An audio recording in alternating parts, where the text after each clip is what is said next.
데일리 브리핑. 네, 매주 월요일 아침 데일리 브리핑에서는 저희 워싱턴 한면택 특파원과 함께하는 날입니다. 한 특파원 안녕하십니까? 네, 안녕하십니까. 워싱턴입니다. 네, 오늘 아침에 리포트를 해주셨습니다마는 이 트럼프 전 대통령이 나토 동맹을 위협하고 러시아의 침공을 부추기는 발언으로 큰 파문이 일고 있습니다. 여기에 대한 좀 자세한 내용부터 좀 소개 부탁드리겠습니다. 네, 한마디로 나토라고 해도 돈을 안 내면은 집단방위 보호해 줄 수 없다라는 글자인데요. 그것은 네. 첫 임기 때도 자주 언급을 했던 것이기 때문에 그렇게 새로운 내용은 아닐 수 있는데 거기서 한 발 더 나간 것 같습니다. 네. 지금 러시아가 우크라이나를 침공해서 아직도 전쟁 중이고 또 다른 국가로 이제 침공을 할 것 때문에 지금 나토가 총 비상이 걸려 있는 상황인데 만약에 나토 회원국들 중에서 지금 31개 동맹국 아닙니까? 그렇죠. 31개 동맹국 중에서 돈을 안 내는 나라가 있고 또 연체를 계속하게 되면은 그 나라는 보호해 줄 수 없을 뿐만 아니라 러시아가 마음대로 해도 그냥 내버려 두겠다라는 것으로 좀 침공해도 그냥 묵인할 것처럼 이제 어떻게 보면 이제 부추기는 듯한 발언까지 했기 때문에 네. 더 거센 논란을 빚고 있는 것으로 보입니다.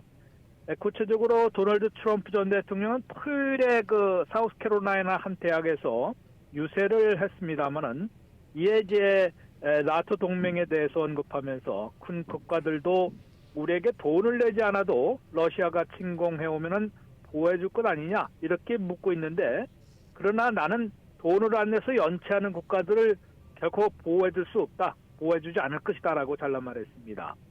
한 발 더 나가서 러시아가 그들이 원하는 대로 모두 하도록 할 것이다, 독려할 것이다, 인커레징 할 것이다라는 말까지 해서 그야말로 러시아 푸틴의 침공까지도 부추길 수 있다라는 그런 그 위협적인 언급을 했습니다. 물론 이제 언사에 위협적인 언급에 불과한 것으로 볼 수도 있습니다만은 말이 너무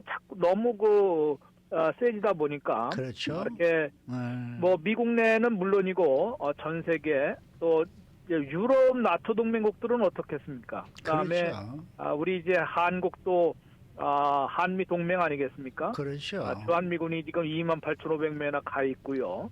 또 트럼프 전 대통령이 첫 임기 때 주한미군 안에 방위비 분담금이나 또 이제 주한미군 철수 이런 것을 갖고 상당히 경고, 좋게 얘기하면 경고지만은 으름장, 우협, 협박까지 했다고 해도 이제 과언은 아닌데 이번에는 이제 또 나토에 대해서 그렇게 위협을 하면서 한 발 더 나가서 지금 전쟁 중인데도 불구하고 러시아 푸틴을 옹호하는 것은 물론이고 이제 아예 권장을 하겠다라는 그런 언급까지 했기 때문에 이 파문이 일파만파로 지금 터지고 있는 것으로 보입니다. 트럼프 전 대통령은 첫 임기 때도 이제 나토 동맹국 그 당시에는 30개국이고 이번에 이제 새로 이제 더 추가가 된 것인데요. 네. GDP 국내 총생산의 2%까지 국방비를 늘려야 한다.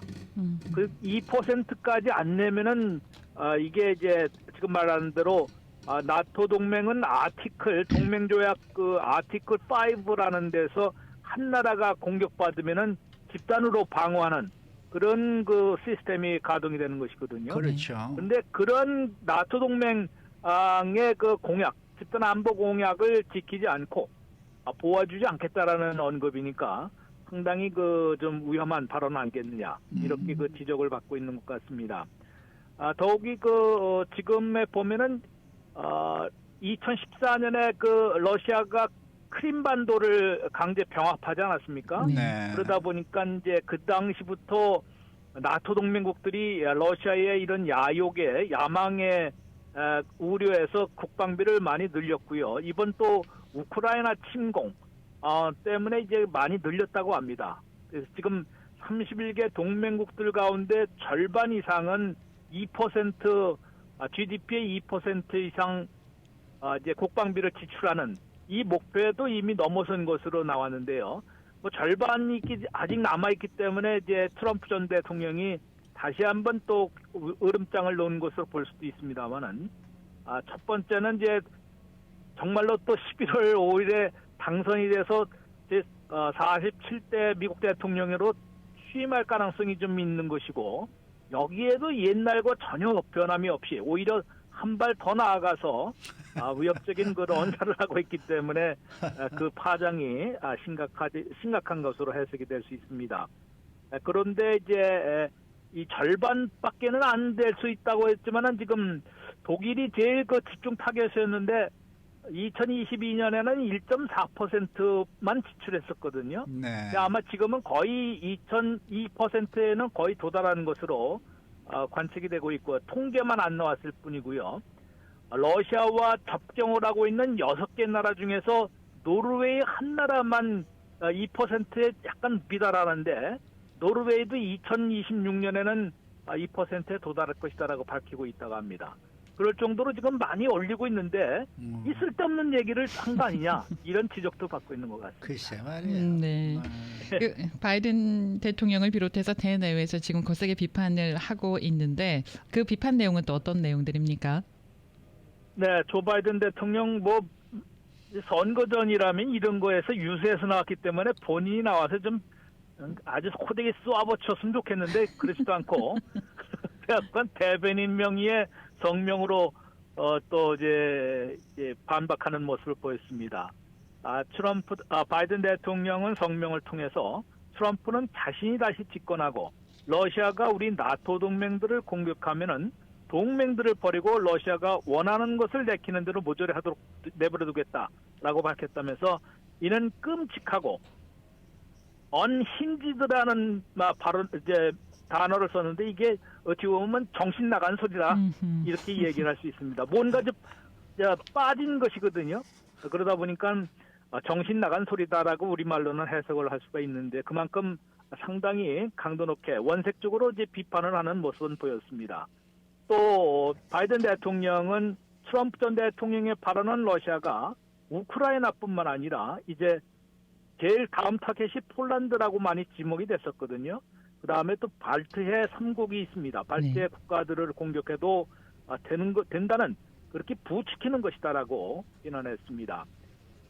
이제 바이든 대통령의 이런 비난과 반박은 뭐 당연한 것인데요. 공화당 경선에서도 지금 유일하게 남은 사람이 이제 니키 헤일리 전 사우스캐롤라이나 주지사고 이번에도 사우스캐롤라이나의 그 24일 경선을 앞두고 지금 이번 사태가 벌어진 것이기 때문에 여기에서 이제 니키 헤일리 전 사우스캐롤라이나 주지사도 상당히 강도 높게 트럼프 전 대통령 본인이 또 유엔 주재 대사를 역임하지 않았습니까? 네. 트럼프 아래서 유엔 주재 대사를 했는데 이번에는 완전히 정반대 입장으로 반박하는 모습을 보였습니다.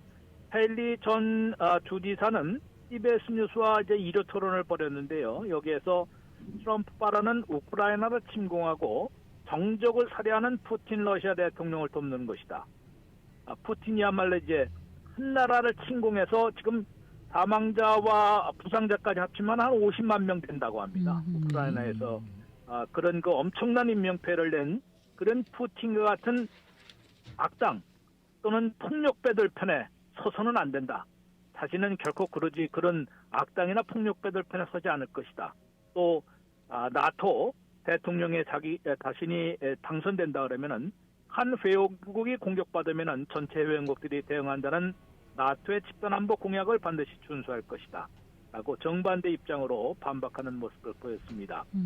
뭐 나토의 그 사무총장이 반박하는 것은 뭐 당연하겠죠. 것인데 이거는 미국을 포함한 그러니까 트럼프의 발언은 미국을 포함한 모든 그 나토 회원국들의 안전 보장을 상당히 해치는 그런 또 미군들을 포함한 그런 동맹국 군대 전체를 위험에 빠뜨리는 그런 발언으로 상당히 강도 높게 비판을 하고 있습니다. 네, 그 트럼프 전 대통령의 경우에는요, 보통 이런 공약을 내놓을 때 그냥 빈말로 하지 않더라고요. 이걸 자기가 말을 하면 그걸 꼭 실천을 한단 말입니다.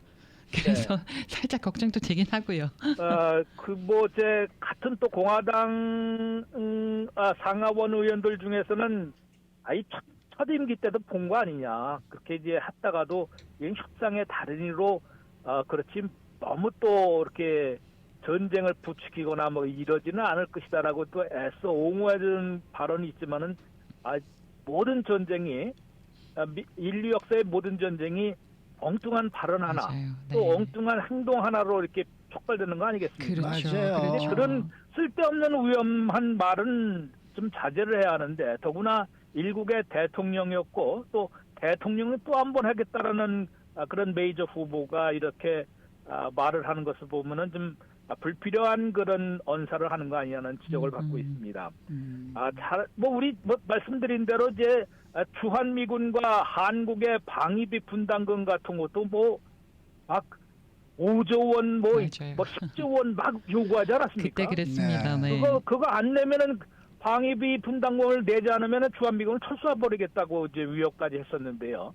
물론 이게 나중에는 협상에서 어느 정도 적정선에서 이제 타협은 했습니다만은 이게 계속될 수 있는 것이고 지금 한반도 정책도 2기가 되면 완전히 뒤바뀌는 거 아니겠습니까? 그렇죠. 다시 김정은하고 만나려고 할 게 뻔하고요. 그렇죠. 그런 김정은 위원장하고 이제 북미 대화를 다시 되살리고 그런 협상을 하는 것까지는 좋은데 이 한국은 더 어렵게 만들어낼 수가 있죠. 그래도 동맹국을 우선 보호하면서 이제 상대를 협상을 해서 이제 그런 평화를 유지를 하는 게 바람직한데 이게 자칫하면은 완전히 거꾸로 가고 엉뚱하게 이제 국지전이라도 벌어질 수도 있으니까 심지어는 전면전까지 하나 그래도 안심되는 것은 이제 그나마 지금 말씀하신 대로 트럼프 전 대통령 첫 임기 4년 동안 전쟁은 없었거든요. 네. 그러니까 그것은 이 양반이 본인이 철저하게 경제 이익을 갖다가 추구하는 분이기 때문에 그런 그 협상의 달인을 자처하면서 어떻게 해서든지 경제적 이익을 이제 극대화시키려는 그런 정책일 뿐이지 실제적으로 전쟁하는 것을 원치는 않는 그런 대통령감이라는 데는 이론의 여지가 없는 것 같습니다만은 그런데 문제는 본인의 이런 그 불필요한 언사 때문에 또 불필요한 행동 때문에 엉뚱하게 그 불똥이 튈 수가 있기 때문에 좀 자제를 하고 좀 재단된 그런 발언을 해야 되는 거 아니냐. 그렇죠. 이런 지적을 받는 것인데요. 지금 아무튼 주한미군 같은 경우도 그렇고 한반도 안보 정책, 네? 바이든 대통령의 책임도 큽니다. 이게 오바마 때도 그렇고 바이든 대통령도 그렇고 임기 동안 아무것도 안 했거든요. 아무것도 안 했어요. 말 그대로 전략적 인내라고 그러니까 아무것도 아니고 그냥 내버려두는 그러다 보니까 북한의 핵능력만 강화되는 것이고 한국의 국방비나 그런 데서는 점점점 더 올라가는 거 아니겠습니까? 네. 지금 한국의 국방비가 GDP에서 2.7%나 지출을 하고 있다고 그러는데 사실은 그거보다 더 많이 그렇죠. 지출을 하고 있을 것 같은데요. 네. 이런 상황에서 또 이제 트럼프 전 대통령이 다시 집권을 한다면은 한국은 좀 어려워지고 이제 한반도 전체도 좀 흔들흔들고 불안해하는 그런 상황이 펼쳐지지 않을까 좀 우려되는 대목도 있습니다. 근데 사실 그렇지 않습니까? 이 트럼프 대통령의 일기 때는 그래도 무슨 국방장관이나 또 국무장관이나 안보보좌관이나 이런 그 트럼프 대통령이 이런데 브레이크를 많이 걸었었거든요. 그렇죠. 네. 이게 어찌 보면은 브레이크를 걸어서 그나마 이렇게 그렇죠. 유지가 된 건데 또 네. 마지막에 북미 협상이 깨진 것은 또 존 볼튼이라는 네오컨. 그렇죠. 네오컨 이 사람이 또 그 트는 바람에 그러는데 그러니까 본인이 어떤 그 대통령 본인이 확고한 그 신념이나 그런 각오는 돼 있어야 됩니다. 맞습니다. 그러지만 이게 어떻게 해서든지 그러면 협상을 타결해서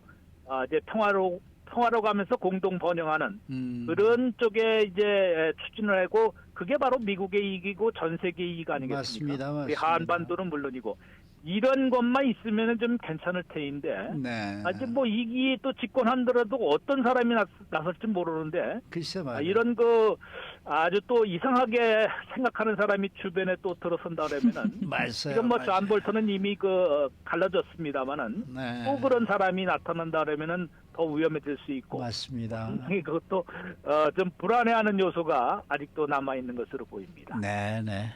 오늘 말씀 잘 들었습니다. 네, 고맙습니다. 네, 지금까지 워싱턴 한면택 특파원과 함께했습니다.